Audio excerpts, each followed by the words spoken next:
श्वास संबंधी खराबियां। सबसे अधिक दूषित तत्वों में से एक वायु है। लुप्त होती हुई हरियाली, जिसमें वातावरण को शुद्ध करने की क्षमता है, अत्यधिक भीड़ से भरे हुए शहर, बहुमंजिली इमारतें, औद्योगिक तथा यातायात के साधनों द्वारा उत्पन्न प्रदूषण, ये सभी वायु प्रदूषण फैलाते हैं। परिणाम स्वरूप श्वास संबंधी बीमारियां तीव्र गति से बढ़ रही हैं। आधे से अधिक आबादी किसी न किसी श्वास संबंधी बीमारी से पीड़ित है, ग्रसित है। श्वास लेने की प्रक्रिया। श्वास तंत्र के मुख्य अंग हैं फेफड़े तथा वायु मार्ग। श्वास संबंधी प्रक्रिया में दो काम होते हैं, श्वास लेना तथा सांस निकालना। सांस लेने की प्रक्रिया में हम अपनी नाक द्वारा सांस लेते हैं, जो मुंह से होता हुआ फेरिक्स और लैरिक्स तथा हवा की नली द्वारा फेफड़ों में पहुंचता है। नथुनों के छोटे छोटे रोम धूल के कणों को बाहर ही रोक लेते हैं। श्वास निकालने की प्रक्रिया में हम कार्बन डाइऑक्साइड बाहर निकालते हैं। आवाज़ उत्पन्न करने के लिए फेफड़ों से वायु निकलकर वोकल कॉर्ड्स ध्वनि के तारों को तरंगित करती है। फेरिक्स के निकट टॉन्सिल होते हैं, जो शरीर के कीटाणुओं के प्रवेश को रोकते हैं। जीभ की जड़ के पास गले में दोनों ओर टॉन्सिल स्थित होते हैं। टॉन्सिल लिम्फोसाइट किस्म की कोशिकाओं का निर्माण करते हैं, जो कीटाणुओं के आक्रमण को रोकते हैं।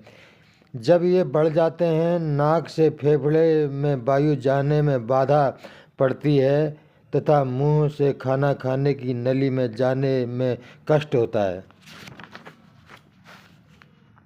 श्वास संबंधी ऊपर के अंग हैं नाक, लैरिक्स, फेरिक्स, वायु की नली तथा गला। ऊपरी श्वास मार्ग के संवेदनशील तंतु वायु मार्गों में सदा उपस्थित रहने वाली बैक्टीरिया, जीवाणुओं के आक्रमण से प्रभावित हो जाते हैं, जिससे बीमारियां पैदा हो जाती हैं। इसके कुछ मुख्य कारण हैं शारीरिक प्रतिरोधक क्षमता में कमी तथा शक्ति में कमी, जो खाने पीने की गलत आदतों से तथा स्वास्थ्य के लिए हानिप्रद दशाओं में रहने से आती हैं। श्वास लेना और श्वास बाहर निकालना।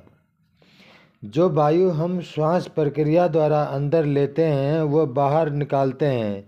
उससे हमारे श्वास तंत्र में गैसों की अदला बदली होती रहती है। हवा की नली में ब्रेकियल ट्यूब होते हैं, जिनके चारों ओर म्यूकस की झिल्लियाँ होती हैं, जो गीली रहती हैं। ऑक्सीजन का लेना तथा कार्बन डाइऑक्साइड का निकालना वायु के थैलों में वायु कोशिकाओं और खून के बीच में होता है। साधारणतया फेफड़ों को फैलाने और सिकुड़ने के लिए अधिक ऑक्सीजन की आवश्यकता होती है। श्वास लेते समय फेफड़े फैल जाते हैं और श्वास निकालते समय सिकुड़ जाते हैं। श्वास लेने और निकालने की क्रिया अपने आप चलती रहती है। एक के बाद एक सांस लेने और बाहर निकालने के अतिरिक्त हमारा श्वास तंत्र खांसने, छींकने, आहें भरने, जम्हाई लेने आदि का कार्य करता है। साधारण परिस्थितियों में हमारी श्वास प्रक्रिया का कोई भी कार्य हमको परेशान नहीं करता, लेकिन जब श्वास लेने निकालने की प्रक्रिया में कुछ गड़बड़ी हो जाती है, तब श्वास संबंधी बीमारियां पैदा हो जाती हैं। अस्थमा। अस्थमा क्या है और अस्थमा से पीड़ित होने पर क्या होता है? अस्थमा वो बीमारी है जो बाल वृद्ध दोनों को होती है। अस्थमा का शाब्दिक अर्थ है खुले मुंह से सांस लेना, अर्थात सांस लेने में तकलीफ होना। यदि बचपन में सांस लेने में कठिनाई की समस्या का प्राकृतिक उपचार किया जाए तथा कुछ सावधानियां बरती जाएं तो ये बीमारी बिल्कुल ठीक हो सकती है। यदि बचपन में इस बीमारी की अपेक्षा की जाए तो यह जड़ पकड़ लेती है तथा मुश्किल से ठीक होती है। एक स्वस्थ व्यक्ति 1 मिनट में 16 से 18 बार सांस लेता है और छोटे बच्चे 20 से 25 बार सांस लेते हैं और शिशु 1 मिनट में लगभग 40 बार सांस लेते हैं। एक वयस्क व्यक्ति 230 से 250 क्यूबिक सेंटीमीटर हवा का एक बार सांस लेने में अंदर लेता है तथा इतनी ही मात्रा में श्वास निकालने में बाहर निकालता है। अब अस्थमा कफ से पीड़ित व्यक्ति श्वास खांसता है तब वह गहरी सांस लेता है और जब वह सांस बाहर निकालता है तो उसे बीमारी के कारण बाधा अथवा रुकावट आती है। सांस बाहर निकालने में काफ़ी दबाव लगाना पड़ता है, वह प्रयत्न करना पड़ता है जिससे स्वर तंत्र खुल जाते हैं तथा घरघराने की आवाज़ पैदा होती है। ब्रोंकल अस्थमा, सांस की नली से नीचे 2 नलियाँ दोनों फेफड़ों की ओर जाती हैं जिन्हें ब्रोंकल ट्यूब्स कहते हैं।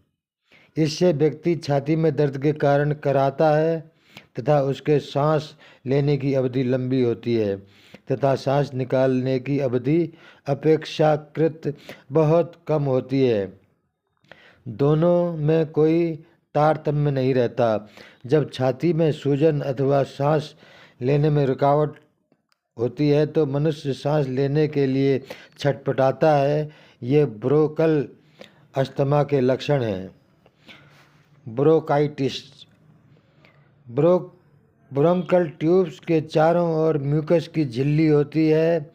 उसमें अचानक सूजन आ जाने से ट्यूबों की मांसपेशियों में ऐंठन होने लगती है। छाती में सांस लेने में तकलीफ होती है और प्रत्येक बार ऐंठन के बाद घरघराहट की आवाज़ के साथ खांसी होती है और बलगम आता है। म्यूकस मेम्ब्रेन्स में अधिक सूजन होने के कारण अस्थमा का दौरा बार बार पड़ता है। एलर्जी से अस्थमा और गर्मियों का अस्थमा, श्वास प्रक्रिया में इन बातों से भी कठिनाई होती है।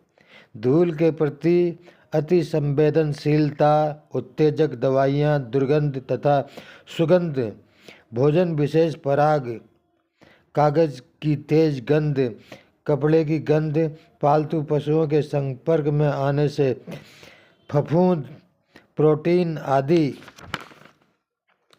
कुछ महिलाओं में मासिक स्राव के दिनों में हार्मोन्स की गड़बड़ी हो जाती है। इसका कारण चिंता और दबाव होता है, इससे भी अस्थमा हो जाता है। सांस लेने में परेशानी मासिक स्राव में कुछ पहले शुरू हो जाती है तथा मासिक स्राव शुरू होने के बाद ठीक हो जाता है। मनोवैज्ञानिक कारणों से श्वास प्रक्रिया में तकलीफ, भावनात्मक दबाव तथा दूसरे मनोवैज्ञानिक कारण भी अस्थमा पैदा कर देते हैं। कुछ छोटे बच्चों में अस्थमा के दौरे शुरू होने का प्रमुख कारण भावनात्मक और सुरक्षा के भावों को बहुत अधिक दबाकर रखना अथवा उनका विस्फोटक स्थिति में फूट निकलना बड़ों में अस्थमा के दौरों का कारण बनता है। जिसका दिमाग सही है तथा स्वास्थ्य अच्छा है उसको कभी भी अस्थमा नहीं हो सकता। अस्थमा के और भी बहुत से कारण हैं जिनका विस्तृत वर्णन यहाँ संभव नहीं है। अब अगले अंक में आपको और ज़्यादा जानकारी दी जाएगी।